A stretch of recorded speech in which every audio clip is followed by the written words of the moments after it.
Well, you know what? I really have to redo that jingle because much of it was correct. This is the business show and it is Thursday and I am Mark Harris. But him, Mike Duckett, isn't here because he's off doing something else, maybe more interesting, who knows. But I'm here and we're going to do the business show today, and I'm, as was said earlier, I'm going to be flying solo, and not all on my own though, because we actually have 3 guests in the studio. We have Lydia Smith, who is a sculptor. Hi. Hi. How are you? Yeah, great. Your first time on Marlow FM? First time on any radio. Ooh. A bit nervous, but just wing it. So yeah, go for it. A genuine virgin. You know what? We have lots of people who are sort of here for the first time, and most of them say at the end of the show, "Can I come back another day?" And if we say yes, you know we think you were good as well. And we have another virgin, Dan Hancocks from CoCredo. How are you? Good, thank you, Mark. How are you? Yeah, do you know what? I'm okay. I'm a bit hyper because I had a rather large cappuccino first thing this morning, but I've stayed off the caffeine since then, so we'll see how it goes. And also, here I am flying solo, bit of extra pressure, no Mike to support me today, but you know what? I'll cope. What's the worst that could happen? Don't answer that question. And your first time on Marlow FM, your first time on radio? Yeah, absolutely, yeah. Wow. Okay, and with you is Jane Bray, also from CoCredo. Hello. You all right? Good, thank you. Good. Yeah, you need that mic a little bit closer. Jane has said that she's not going to say anything on the show. She's just here supporting Dan. And she's already proved herself a liar by saying hello back to me, so that's okay. So I'm going to do something now that I've never done before, which is I'm going to remind you. I've told you before that there is a Facebook group for The Business Show. The Business Show is part one of the shows grouped as The Buzz. And what we do is the business show on Thursday, every other Thursday, 2 till 3:30, and we have our own Facebook page. And I'd really love you to like the page because then you can keep up with what we do and you can click on the listen again. You can see a little bit about the guests and all that good stuff. So I want to do an experiment today. I want as many people as possible who are listening to join the group, and it's facebook.com/groups/The Business Show. And unfortunately, if you just put The Business Show into Facebook as a search, it comes up with about a zillion different answers. So facebook.com/groups/The Business Show. And there's something else I want you to do today. I'm choosing 2 of the pieces of music today. The first one I'm going to play in a second is by Queen. And the one I will play at the end of the show is by U2. And what I want you to do on the Facebook page is post what the link is between the 2 bands. Why is it that I've played them today? And your clue is that there is a local connection. And there will be a prize. Not a great prize, but there'll be a prize for the first person to do the right answer. And I will tell you at the end of the show what the answer is. So for now, I'm going to play a bit of Queen. Clearly, oodles of different songs that I could play of theirs, but this is one of their best as far as I'm concerned. Well, 7 Seas of Rye by Queen. The last song I'll play today will be by U2. I'm not telling you yet which one it is because that doesn't matter for the competition. But the competition is to go on to the Facebook group, facebook.com/groups/The Business Show. I think you have to join it, and I'm keeping an eye on it so that I can approve you, and then you can make a comment, and first person to guess why I've played Queen and U2 will get a little pricey. So let me talk to Lydia Smith. I got told off earlier for calling her a sculptress because she's a sculptor. We've almost done that conversation to death, so let's not do it anymore. So you are definitely the first sculptor we've had on the show.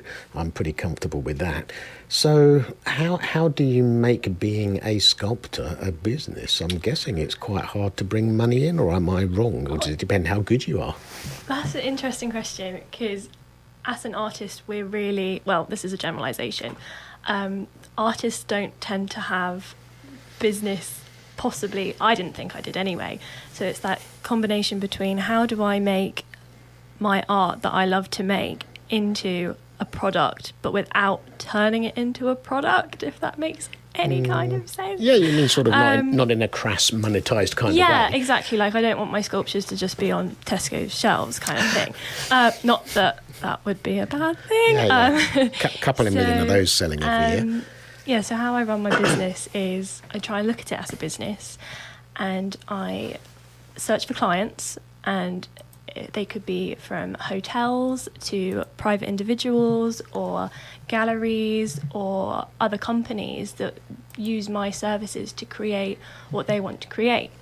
Okay. So I work freelance in film and TV, so that's when I'm part of a team and we work together to create sets and sculptures for whatever movie we might be working on at the time.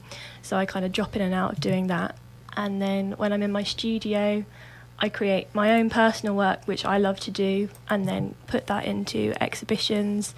And I sold a piece the other week, so that was great. Yeah. Okay. So, can I ask a rude question? Yeah. When you say you sell a piece, is that sort of 50 quid or 500 or 5,000? Good question.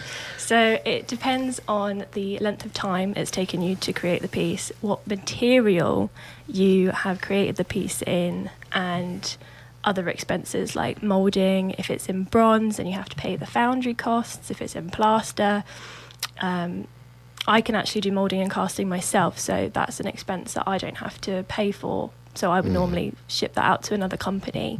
So I'd create the sculpture in clay, send it to get moulded and cast, and then try and sell the sculpture. But I'm taking out the middleman because I can do that myself. And of course, presumably you're paying all of those expenses, and even if you're not paying cash, you're using up your valuable time to do all those things. Yes. But you presumably have no idea whether the piece It's will a sell. gamble. Unless it's commission. Do you get Yes. commissions? Do people say, please sculpt me this? Yeah, they do.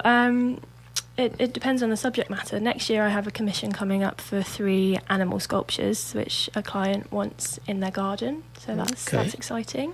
But mainly, my focus at the moment is trying to get in contact with businesses who would want a sculpture in their foyer or in their car park or anywhere that they might see it, just to add to their overall aesthetic of their business. Yeah, I get that. And then we'll have like a client meeting, we'll say what they want, and I tend to, my style is figurative sculpture.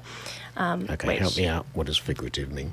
So, big generalisation, I guess, is like Michelangelo's David. That is a figurative sculpture. Okay.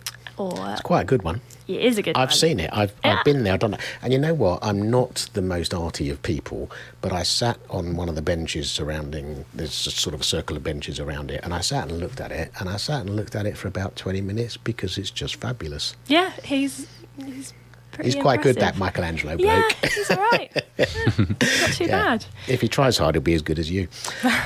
Yeah. Okay, and what would you say is your biggest challenge running a business of this kind of nature? It is difficult not knowing what's next. I love it because it's exciting, but it's also you don't know what's going to happen. So you don't know who you're going to meet, who's going to be the next client or next thing that takes you on your next journey, which I love. But it's also, if I don't make it happen, it doesn't happen. So I am the person that makes it happen. Yep. And you never know, maybe the next thing that happens is someone listening to the show right now will say, you know what, that sounds good. I want a statue in my garden. Yeah. And I can deliver that. So Cool. Good. Excellent. Well, I'm looking forward to hearing your business input. I know we're going to be talking about some creative arts type stuff with some of our discussion topics today, so I know you'll be chipping in on those as well as the rest of it. So let's turn to Dan Hancocks of CoCredo, who's here with Jane Bray as well, but she's sitting very quiet in the corner. And Dan, tell me, CoCredo, what's that all about? CoCredo have been going about 16 years now. 16, 17 years. We're an online company, credit checking company. We offer, I suppose, credit checks, if you like, pulling business information together from all different sources on UK companies, so limited companies, PLCs, sole traders, partnerships, but also on companies across the globe, really. So 235 countries we cover. So if you wanted information on a company, and I don't know, Sweden, somewhere in the Middle East, then you can go online to our website and you can click through and be able to ascertain that information ridiculously quickly. And then you couple that with customer service. So, I'm very passionate about providing a service that I would want to sign up to myself. So along with a good online presence, you have to have that ability to be able to offer the service over the phone, over email, in a ridiculously good timing, and of high quality. So that's something that we're very passionate about. That sounds fabulous. Who's your ideal customer, or do you have a very broad spread of customers? Are we talking big corporates, or should Lydia be using your services? Sort of one-woman business? Across all, really. I think anybody that invoices, certainly anyone you're offering credit, you're providing a service or goods and then not getting paid for it for some time, potentially, if at all. So to actually be able to go onto a site and get as much information as you can, not only from a risk aversion basis, but also from an opportunity basis. You might say, okay, well, actually, is this company going to pay me or not? But at the same time, you might say, is there a bigger opportunity there that I maybe wouldn't have known about if I hadn't have had that information to my fingertips? Yeah. I guess that if you find out that a company has an A1 credit rating, whatever you call it, and that if I want to give them a credit facility of 100 grand, they're easy peasy, no problem. Well, hang on a minute, I should be selling lots to these people. I understand how that could be a kind of a pointer. So we have lots of different people listen to the show from businesses of all different scales. If you're talking, if somebody listening is running a small business, and I don't know how many invoices a year Lydia raises, but if it's somebody who, they're a small business, they might raise one invoice a month, and it's for 2, 3, 4 grand, and each time it's for a different client. Are they too small to bother using you, or are you happy to work with businesses of that kind of scale? Yeah, not at all. It's as small or as large as you want to go. I think there's certain economies of scale whereby the more you buy, the better rate you get. But at the same point, if you're looking to, we had a customer call us up the other day because they were looking to buy a dog from a pet shop, and they wanted to make sure that company, if you like, were a reputable company, that who was the ownership of it? Was it the guy that they're serving them at the till? And also, could they go back to them at some other time to, I suppose, get food, get materials, but also, I suppose, as well, are they a reputable company that they've been around for maybe some time, or are they just a fly-by-night that set up a pop-up shop and they need to try and get some more information? So it could be from a comfort basis, but that could be as little as £5-10 to be able to get that information. Okay, I'm glad you said that, because I was itching to ask you how much, and I wasn't sure if I should. So, and actually, if I run a small business and I'm thinking of giving somebody £500 credit, there's a limit to how much I'm going to spend on credit check, because if you're going to charge me £100 to credit check them, I may as well take the risk. Yeah, exactly. For that kind of low level of cost, there's no real reason for me not to do it. Absolutely. Yeah, in fact, what's the phrase? It makes sense. I can't remember where that comes from. Oh, clunk click, every trip, it makes sense. That's where that came from. Okay, thank you. I now have a bit of a better understanding. Next time I introduce you, I'll be able to do it more professionally. I know a bit more. Next time. Well, you never know. You might like it and you might want to come back another day, so that'd be good. Lydia, you chose the next piece of music for us, which is Ultraviolet by Freya Ridings. I'm going to admit I'm an old man, so I have no idea who she is. Tell me a teeny bit about her, and more importantly, why did you choose this track? Well, she's quite new, actually. I think I've only just discovered her in the last year. A good friend introduced her to me, and we were just playing all of her tracks back to back afterwards. She's just got such a powerful voice, and this is one of her least well-known, it's not one of the top that comes up on Spotify. Okay. And I just think she's great. So that's why I picked her. Maybe the people at home will too. I had listened to it the other day, and actually, I get that.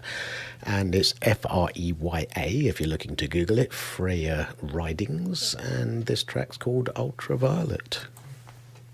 Well, that really sets the mood. Ultraviolet by Freya Ridings. We hope you liked that at home. Thank you to the people who've liked the Facebook page, facebook.com/groups/The Business Show. We are now going to move on to sort of the meat of the programme, which is discussing business news stories that we have found. And I'm going to start with Dan Hancocks from CoCredo, who are a credit-related business, as we just found out. And funnily enough, you found a website called credit-connect.co.uk. I'm sure it's good reading for you every day. But there's a story on there where the headline is "High Street Shop Closures Remain at Historic High," and Marlow High Street is just a couple of hundred yards from where we are in the studio. So what was it really about this story that caught your eye? I think that is something that we probably all see on a day-to-day basis is the decline in the high street, or the change in the diversify nature of the high street. And it's tough out there. So I think something that was quite interesting to me and CoCredo as a business is that the high street is changing, business is changing, and the information that we look at on a day-to-day basis would back that up. One of the things that we offer is whereby we offer an ongoing monitoring service. So it practically says if there's any change, good or bad. And actually this is doing exactly the same thing. So what my perception would be is that maybe the coffee shops and the charity shops and that sort of thing are becoming much more in volume. But at the same point, actually I was quite surprised by this, but that when we look at this article, for example, one of the massive surprising increases is bookshops, whereas arguably would you say that your traditional books are maybe in decline because we're moving to more of an online basis? Absolutely, and so Kindles and all that good stuff. Yeah, so the types of industries, the types of shops that were increasing were your sports and health clubs. Yeah. Which I think, we can all probably see that. Although also I think one of the things that I noticed is that there seems to be maybe a shift coming for that, whereby there seems to be this working out from home basis, and then you can log into a community. So has that got longevity in that? I don't know. Do people still want to physically go and leave their home and, join with other people and socialise with other people and get fit at the same time, potentially? So it certainly looks like that from the statistics. Yep. So bookshops, if I say, ice cream parlours, vaping and tobacco shops, and not necessarily a bad one, cake shops and patisseries. Yeah. And it's interesting that when you think of the shopping experience or the retail experience, well, sports and health clubs aren't really retail or shopping, but they are retail outlets. And I think it's interesting. There's certainly one and possibly two in Marlow High Street, either in or down a little alleyway or up a flight of stairs. They're not a retail outlet with a shop window. I certainly don't want anybody looking at me when I'm working out. But it does happen. Bookshops, I agree with you. I'm really surprised because I like a physical book that I can turn the page. And also when you're browsing for books online, you can read the first chapter sometimes, you can look at other people said and all that stuff. But it's just, I like the tactile aspect of books, and the fact that bookshops are in number 2 in the list of risers is not actually that surprising to me.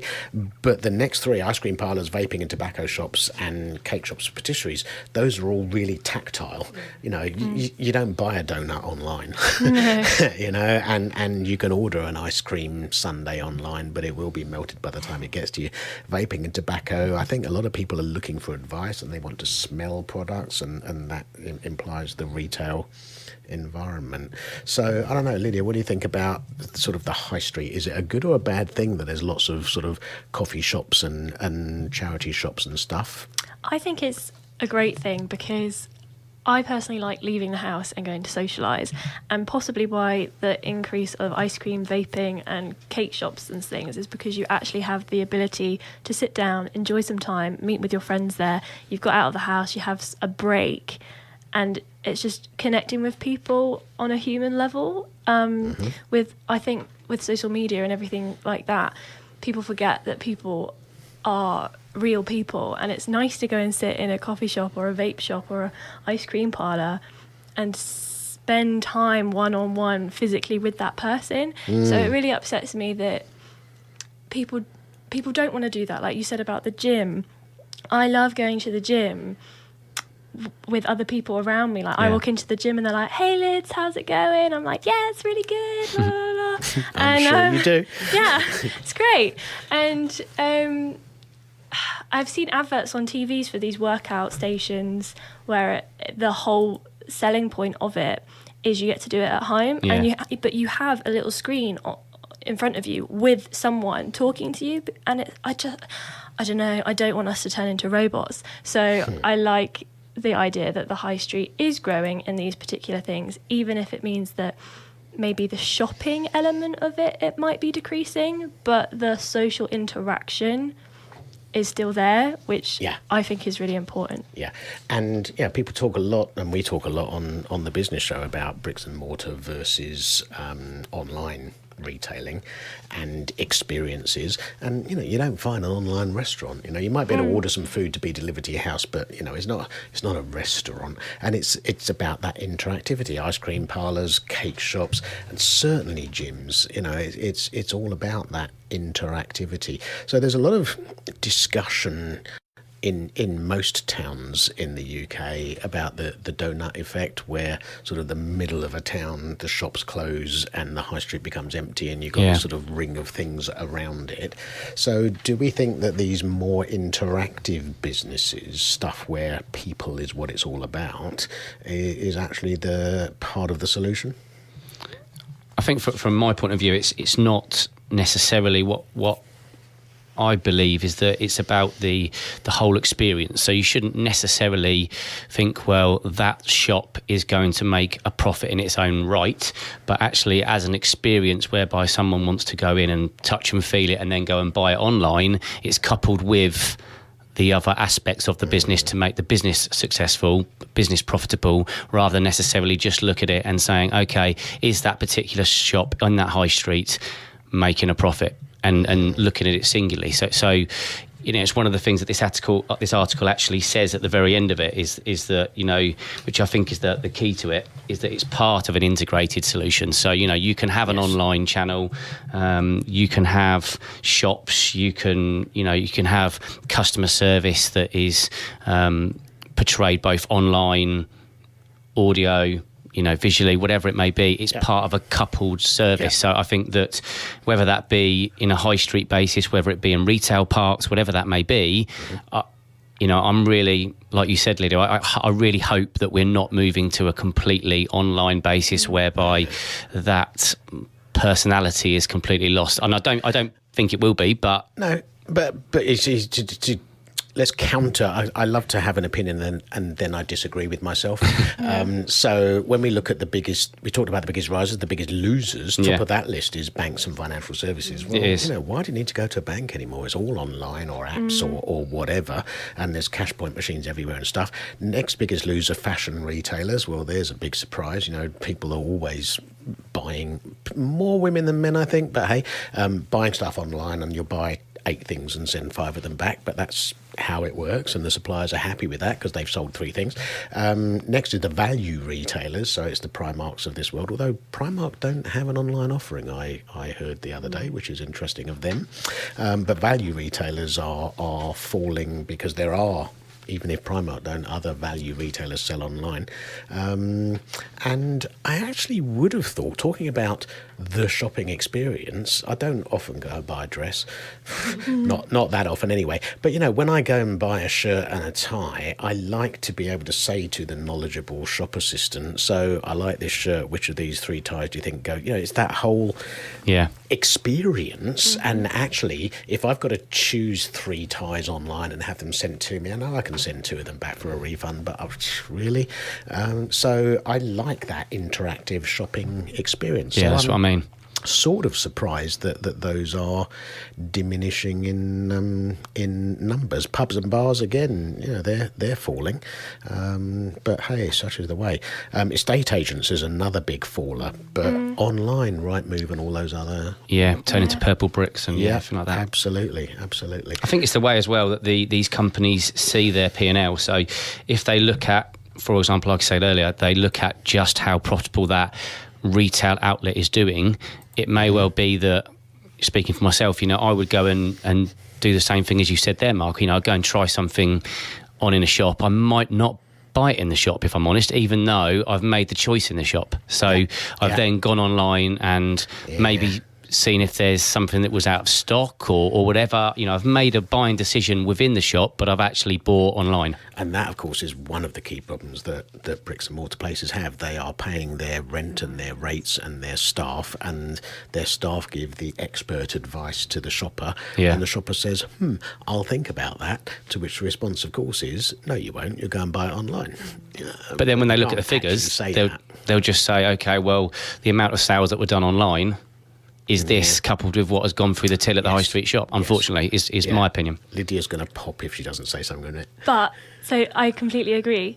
But if, say, there's 1 million people like you that go into a clothes shop and they try on these trousers and they then decide, I really like them, but I'm not going to buy them right now. Without that shop being there, these 1 million people that have tried on these trousers will not have bought the trousers. Yeah, totally. So even though it's online... Yeah, they've got to be coupled together. You wouldn't have bought them if you hadn't tried them on. But you see, if it's, I'm going to use a really posh word now that I'm proud of, a word that I know is omni-channel. So you get brands like John Lewis who have an omni-channel strategy. You can buy online, you can buy in the shops, and you can social media, and there's all sorts of different marketing channels they use, but your buying is either on the shop. Where they have a massive, massive plus is if you want that Jonelle branded shirt, you can't buy a Jonelle branded shirt anywhere else. So I completely agree with you, Dan. It doesn't matter if they buy it in the shop or online. They're going to buy it from John Lewis. But if it's a pair of Nike trainers, yeah, exactly, then you're not going to buy it from Runner's Retreat in Marlow, perhaps. I hope you do, because they're lovely, lovely people with lots of expert knowledge.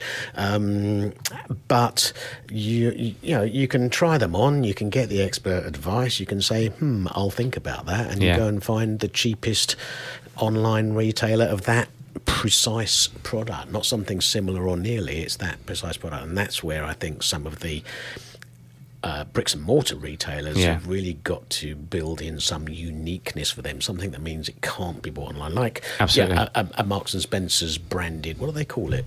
Marks and Spencer, St Michael branded product. You can't buy a St Michael branded product anywhere except, you can't buy a Waitrose product anywhere except Waitrose. So, I think that's what people have got to do.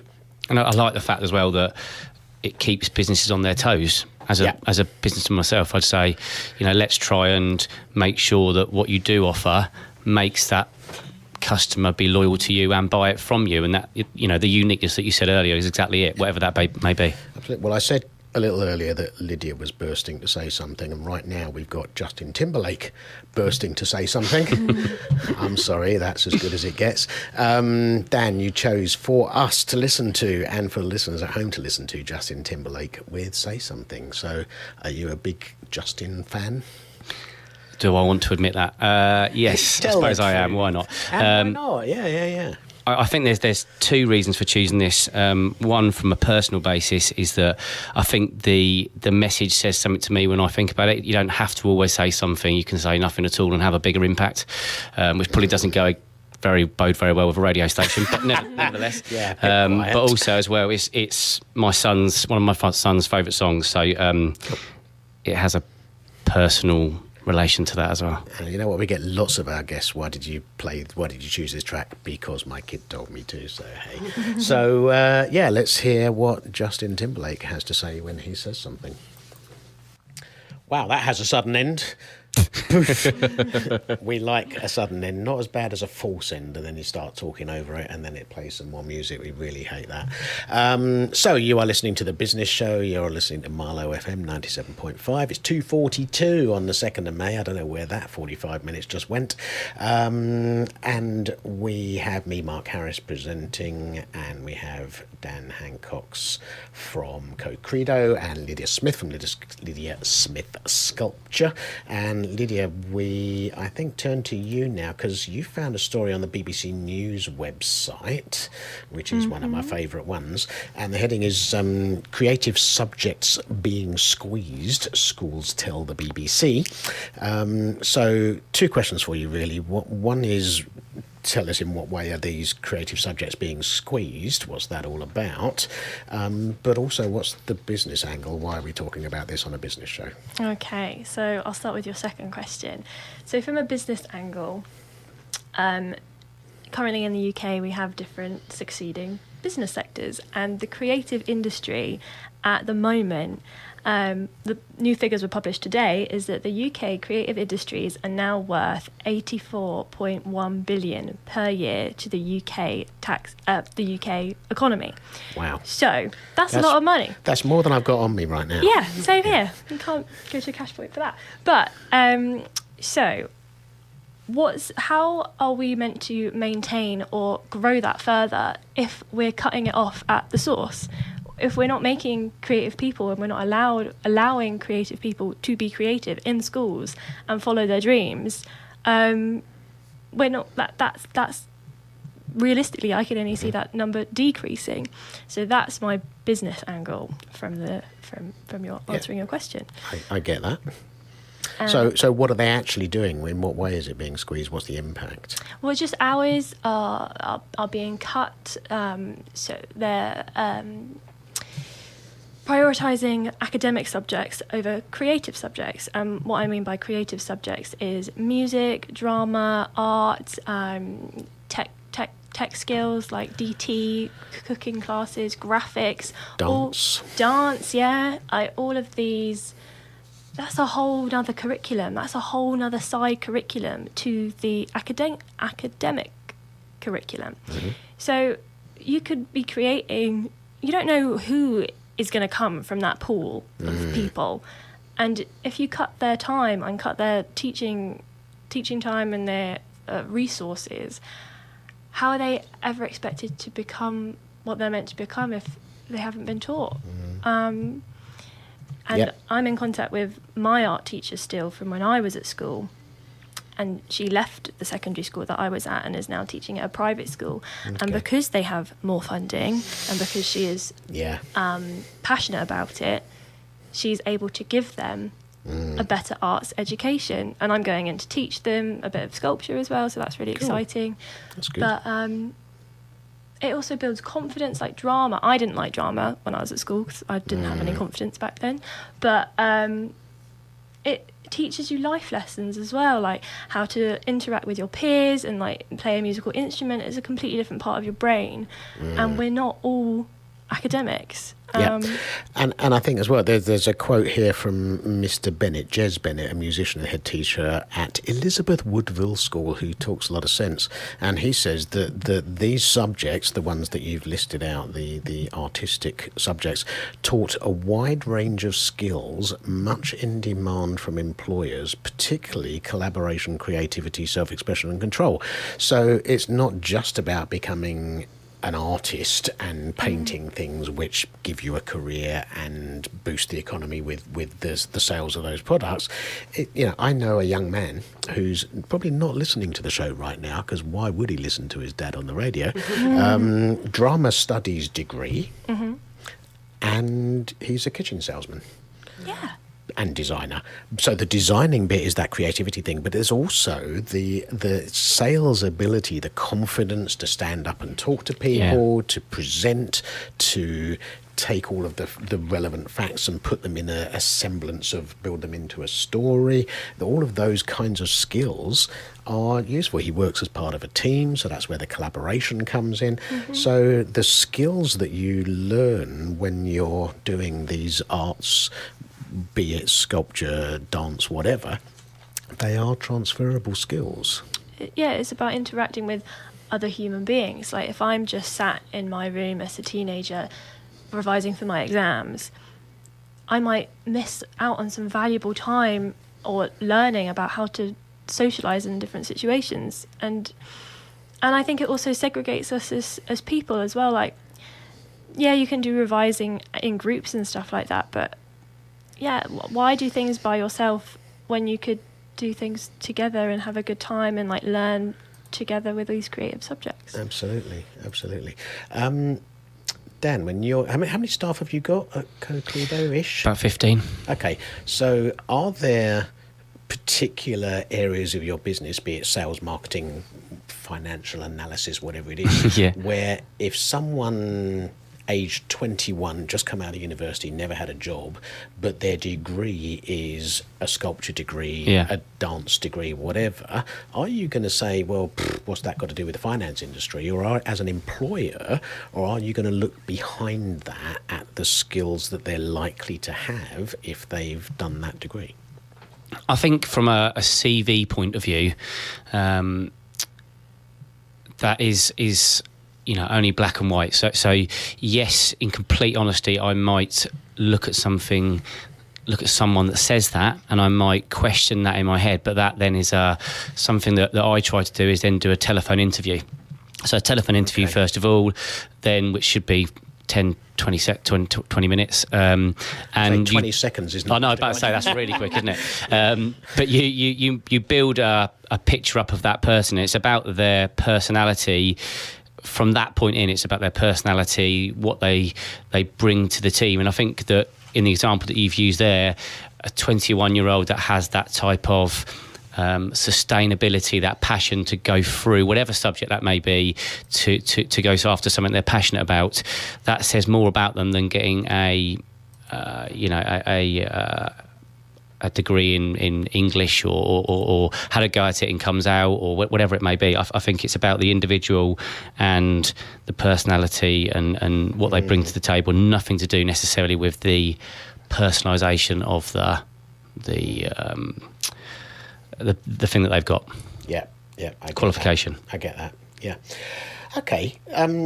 Still on the subject of creativity and the arts, because having a sculpture in the studio, it's not a sculpture or a sculptor. We haven't got a sculpture. You should have brought something weird. Yeah, because that worked well on radio.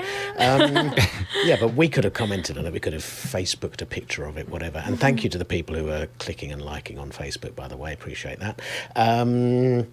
So I found a story because I was looking for arts-related stuff, and I found a website called Culture Hive. It does what it says on the tin. And it asked a really interesting question. Why do businesses sponsor the arts?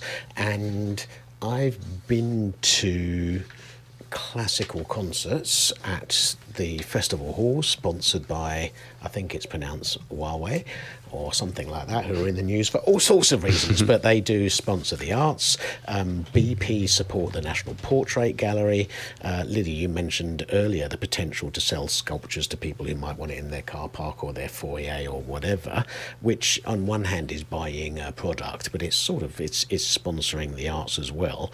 So why do businesses do the pure sponsorship bit? Okay, so BP have their logo above the door or wherever it is at the National Portrait Gallery. I guess when you buy a guidebook to the National Portrait Gallery, it's got the BP logo on it. But we all know who BP is. It's not going to make me go out and buy their petrol. So why do businesses do that? Do you have a view? I think it's just another avenue to get, because there's all sorts of different bubbles, I think, in the world. So there's just different businesses have different bubbles. So that's like BP, they would never really be associated with the arts. But you say that it's not going to make you want to buy their petrol. No. But it might make me want to buy their petrol. Interesting, because I'm you have an interest in the arts, and they're supporting me, so I'm going to support them. So I think it's just another avenue. So they could, example, put their logo on a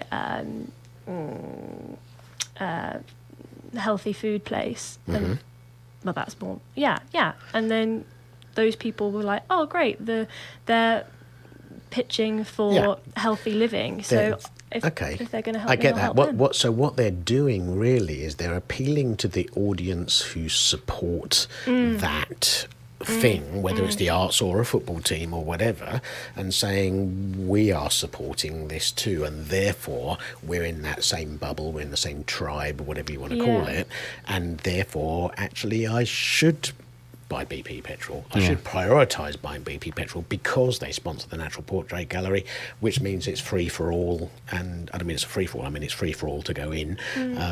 Although they also support the Royal Opera House, and last I heard that's not free.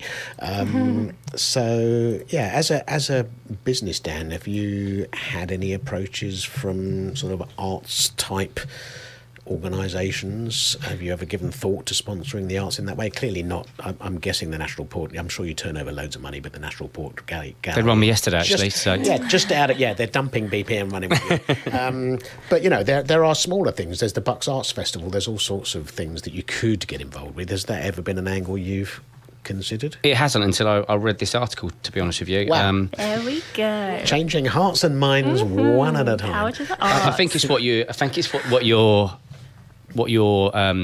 is visible to you. So similarly, I'm quite into sports. My kids are quite into sports. My friends are quite into sports. So I've looked at sports sponsorship, but not art sponsorship. So there's a massive similarity, I would say, through the two. But reading the article has opened my eyes up to the fact that actually you could potentially, it's about, isn't it, trying to get to that target market, and you know, whether that be for just building your image, whether it's to try and actually hit your target market, you know, whatever it may be. I actually think, Lydia, you put a different angle on it as well that I didn't foresee, and the article doesn't foresee, in the fact that actually if you support me, I support you. Yeah. Which I don't know necessarily whether that's the same with sports. I think maybe it is. I don't know. I didn't. It doesn't mention that in this article at all. But I think it's a different aspect as well. You see, with sports, it's interesting because I heard that if whoever sponsors Arsenal, then all the Arsenal fans like that brand. Yeah. But what about all the Spurs fans and the Man United fans? Do they not like that brand? Does it then work against them? I'm going to leave that one hanging in the air because we need to play a little bit of music before we get up to the news. And Lydia, you chose for us Sigrid. Don't feel like crying. Yeah, she's also someone else that I've discovered recently. Again, just think she's got an amazing voice. She has so much energy. I've watched her music videos. She's just like such a natural person, and she's just doing what she loves, and she's doing it really well. And I love her music, and me and my friends listen to her. So yeah, it's great. Do you know what? We're all trying to do what we like and trying to do it really well. So I completely get that. Okay, in a minute, about a minute, I'm just going to click the play button, and then hopefully that will run nicely into the news. Following the news, we have a half an hour's more chat and business discussion on the business show. Following the business show at 3:30. Oh, there we go. I'm on the right day now. 3:30 is Afternoon Gold, 90s music with Izzy Bradley. Going to be playing Madonna, Duran Duran, New Radicals, all sorts of good stuff. 5 o'clock, as always, is Drive Time, and 7 is Pirate FM. 9 p.m. tonight, if you're old enough to stay up that late, Soul Fusion. And this Thursday you're getting 2 hours of the latest Soulful House from Andy Beggs and Paul Goodwin. Lots of laughs, lots of banter, a gig guide, which is always useful. And if you're moving a little bit out of the area, then you can, of course, listen online as well as on FM. They're on 9 till 11. 11 o'clock is the Residency Essential Mix. And then we roll nicely into tomorrow. But for now, we're going to play Sigrid and Don't Feel Like Crying. Yeah, I think we've done all right on the witty banter today. I'm happy. I hope you're happy. It's 30303 04 05 on Thursday, the 2nd of May. You are listening to Marlow FM 97.5. You are listening to Mark Harris on The Business Show with my guests Dan Hancocks of CoCredo and Lydia Smith of Lydia Smith Sculpture. We're in the final furlong, 27 minutes to go. Not that we're counting or anything. And Lydia, I think it was you who found an article on the Forbes website. Headline, How to Increase Self-Esteem and Success in Business. Wow, that's a headline. Yeah, tell me about it. No, you tell me about it. So recently I've just kind of discovered this thing of when you're feeling good about yourself, good things happen to you. So I've been thinking back about when I've been on a roll with work and everything's going really well, and then when I've not been feeling so great about myself, everything kind of grinds to a slow halt. So I found this article and thought this would be perfect to talk about on the radio. And one of the things that really stood out to me is in the first paragraph. It says, after years of mentoring entrepreneurs, a problem this person has seen is often low self-esteem comes to overcompensating through arrogance and egos, and then entrepreneurs find it hard to respect customers or team members, and their ventures usually fail. So that's because they're thinking negatively about themselves or what they're trying to achieve, and then that reflects on their business, on their employees. They treat people badly, and then it says all of us shut down when we're being disrespected, whether that's in your personal life or in your business. If you've got your manager telling you you're not doing this the best way possible, instead of saying, well, I think there are a few improvements we could make with that, it's just going to make you think you're really bad at your job, or you're bad at sculpting, you're bad at recruiting people, you're bad at and then that will feed not only into your work self-esteem but into your personal self-esteem. Okay, and what he does say here is my favourite words, fortunately both can be fixed. That's, yes. Low esteem and low confidence, which lead to poor productivity and no job satisfaction. So how do you fix that? When somebody's depressed, the worst thing you can say to them is cheer up. When somebody's, I nearly used a rude word, when somebody's not very happy, saying to them, pull yourself together is the wrong thing to say. So what do you do when an employee has low self-esteem, low confidence? How do you turn that round and build that up? I think that's exactly what you just said. You have to build them up. You have to remind them of the things that they're good at, because they won't be able to see it in themselves. So if you come in every morning and go, I really like the report you put on my desk yesterday, that was great, keep doing it, then they'll be like, maybe I'm not so bad after all.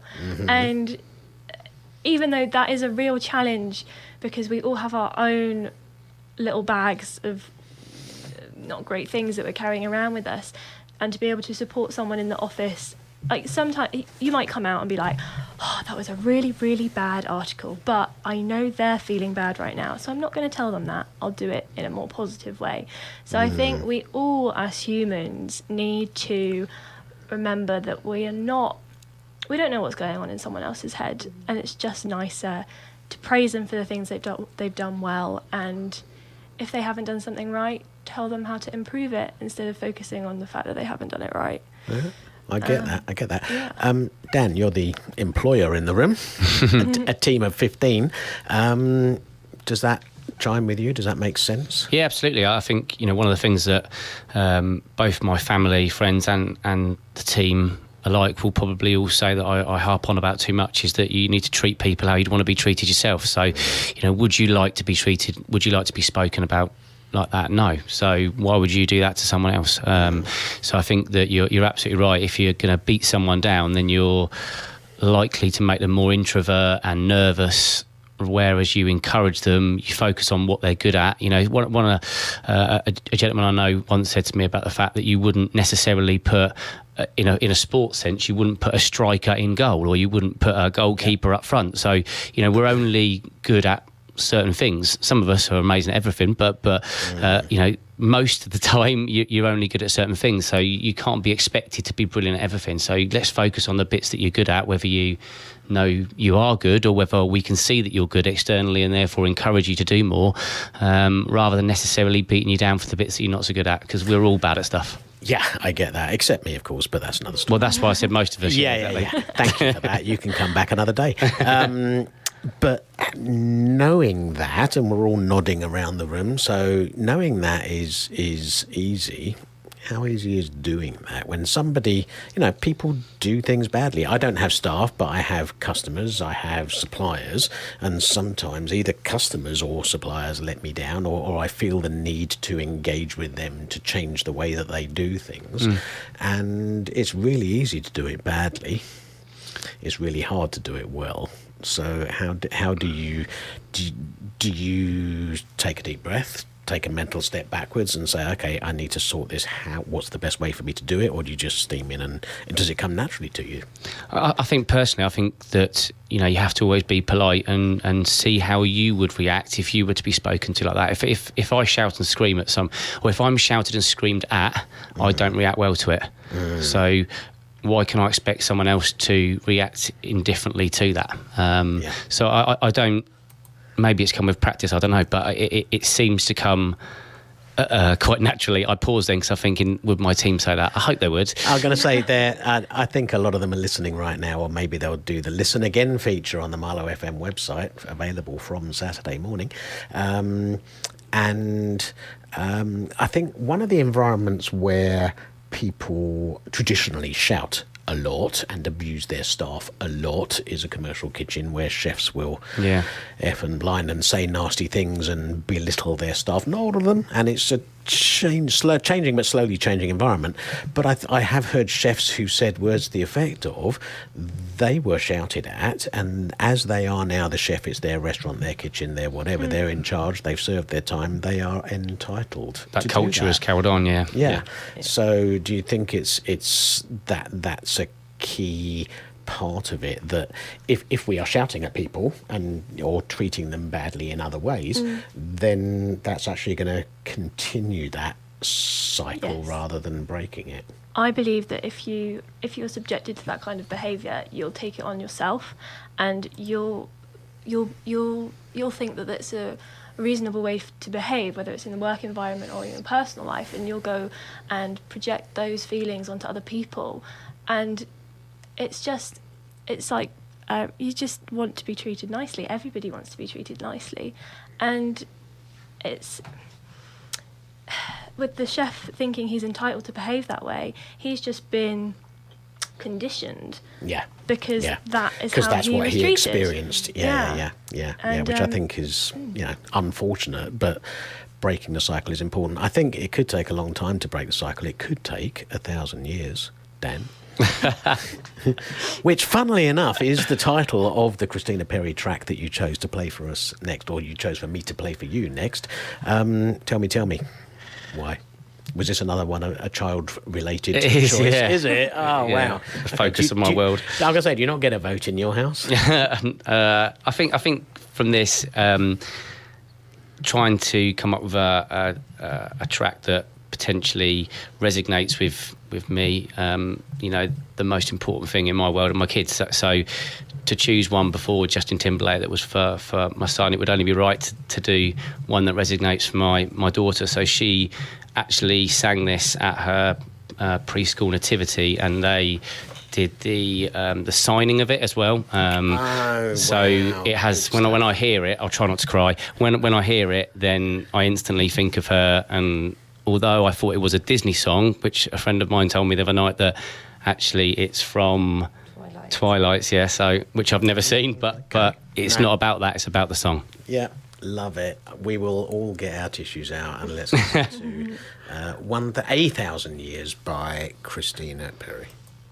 Yeah, liking that, Christina Perri, 1,000 Years. We're nearly at the end of the programme, and we've got so much we want to squeeze into the last 12 minutes, including a piece of you too. But first, let us talk to Dan, that's Dan Hancocks from CoCredo, who found a website called Incfile, INCFILE, and the tagline is "Where Business Begins." And you know what? I had a little browse around of the website. It's quite a nice little resource. But one of the articles that you wanted to talk about today was the benefits of listening to podcasts for your business. Now, I listen to a bunch of podcasts, and they're all comedies, so I'm guessing they're not a benefit. What's the benefit of listening to podcasts for your business? I think it's been a bit of a game changer for me recently, in the fact that a few of my friends use them for different means, as a means of doing something on the way to work, of not having dead time, dull time, of using that travelling time to learn new skills, to connect with different learning processes, to understand your own thoughts, and also to look at sort of mindfulness. And one individual is quite an elite sportsman, and he said that actually in regards to looking at new sports and training techniques, it's a really good way to sort of open up that network. And you can, I would say that now, from subscribing to a number of those that they've put me in touch with, like I say, it's a game changer. I've tried to refer my friends and family onto that. No different to what I'm doing now. I think it's something that I didn't know anything about probably 6 months ago, naively. And like I say, it's been an absolute game changer for me. Okay, so let me be Mr. Controversial, if I may, and disagree with you. Do you not need some downtime? Do you not need some time when you're not thinking about business? If you're driving to work and listening to a business podcast, driving home from work listening to you're always, it's just business. Is a comedy or Heaven for Friend Radio 2, or perhaps Marlow FM, is that not going to chill you out a bit more and relax you and get you to work in a more positive frame of mind? Yeah, I think it's about having a variety of different podcasts based upon what your mood is. So not all of them are about business. It may well be. I'd probably say that maybe, I don't know, let's say I listen to on average 5 a week, maybe, let's just say a number. I would say that probably only 3 are business, but maybe not even that, maybe even 2, but I would say that they are developing me as an individual. So whether that be from a mindfulness basis, or whether that be from a music basis or a sports basis, health basis, whatever it may be, it's whatever I feel the flavour of that journey or whatever that may be at that time. I feel like I want to be uplifted from this respect. And to be honest with you, some of the podcasts I listen to are a complete waste of time. But unless I've listened to them, I might not know whether they are a waste of time or not. You've got to sort of give it a try. Yeah. Otherwise, And I guess, like I said earlier, I think I have an opinion, but I disagree with it. So I'll stand by what I said. But I listen to comedy podcasts a fair bit. And actually, if I'm going to a meeting, going to whatever, it's giving me that respite. It's giving me a breather from work, and then I get out the car. I sort of switch my work brain back on again, and I'm feeling more refreshed and ready to go. Lydia, when you're busy sculpting, whatever it is that you do in your studio, you got your chisel and off you go. Do you have music on? Would you listen to a podcast? Do you listen to business podcasts? I do listen to podcasts. They're a new thing for me as well, probably in the last 6 months, because my friend said, just listen to a podcast instead of listening to some music and actually learn something. And I was like, I'm up for that. So when I'm at work, sculpting away, I actually did it on my last job, scratching away at some polystyrene, and I have as you do. As you do. I have a podcast in my ear called The Sculptor's Funeral, which is all about the history of sculpture and the history of art. Wow. And it's amazing. So I'm learning about the history of art, which I never got taught in school because of guts and all these things. Why I'm working, and I also do it from a personal point of view. There's meditation podcasts and all sorts, so I use it for that as well. So if I was to ask each of you to recommend your favourite podcast, be it business or not business, what would you run with? I would go with The Sculptor's Funeral from an artistic point of view. It's funny, there's also techniques on there of how to do certain things, and then you get a history of art, and it's not just about sculpture, they do painting on there as well, and it's just really, really interesting. Okay, I'll tell you what I'd really like you to do. There is a Facebook page, facebook.com/groups/The Business Show. Will you put a link to the podcast on there so that we can all have a little bit of a listen? And Dan, your favourite? I think I've got probably 2 which have been referred to me, and then I've then started to engage with them, which is Lewis Howes. So Howes being Howes. So he's an ex-sportsman who has turned his focus in life into helping others for a better mindfulness. And then there's also Dr. Michael Gervais, which is Gervais, and his podcast is called Finding Mastery. So it sounds a little bit Americanized to a certain extent, but actually the content is game changer. It's really, really good. Cool. Mine is not businessy at all.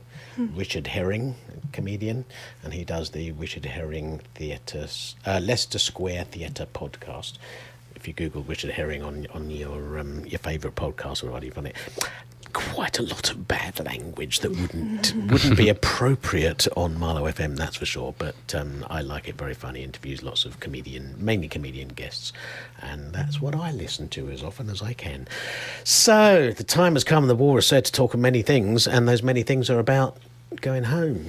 And before we do, Lydia, just suppose there's somebody out there who'd really like to sponsor the arts and sponsor you, or commission you to do a sculpture, be it a little one for their garden or a big one for their garden or something for their foyer. Yeah. Or I think you do lessons in sculpture as well, workshops and stuff like that. Yeah. So if you have been inspiring today, how would people find you out there in the big wide world? I'm really active on Instagram. That's my main source of advertising at the moment before I set up my website. So find me on Instagram at Lydia_Smith Sculpture. So Smith Sculpture is all one word. Okay. Or just send me an email to lydia.smithsculpture@gmail.com.